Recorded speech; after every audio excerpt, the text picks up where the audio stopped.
প্রত্যেকদিন বাঁচবে এবং আমাদের কতজনকে পুলিশ আসলে ধরতে পারে। আমাকে যখন তুলে নিয়ে গিয়েছিল ডিবি পুলিশ 18 সালে একই কথা বলেছিল এবং তাদের ভয় এবং আশঙ্কা এরকম যে আমার হলে থাকার অধিকারটি তারা কেড়ে নিয়ে আমার লোকাল গার্জিয়ানের কাছে আমাকে পাঠিয়ে দিয়েছিল। তো তাদের এইসব ভাওতাবাজির সাথে আমি আসলে অনেক ভালোভাবেই তো আসলে কি বলবো যে আমার অভিজ্ঞতা আছে, এই জন্য আমি আসলে বাংলাদেশের পুলিশকে বিশ্বাস করি না। আমাদের শান্ত যখন মারা গেল, এর আগে তোফাজ্জল যখন মারা গেল, তখন এই পুলিশ কোথায় ছিল?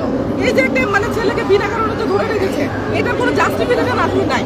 আমি শেখ তাসনিম আফরোজ ইমি, আমি ঢাকা বিশ্ববিদ্যালয়ের সমাজ বিজ্ঞানের মাস্টার্সের শিক্ষার্থী। আমি শামসুল্লাহ হলে ঢুকেছিলাম।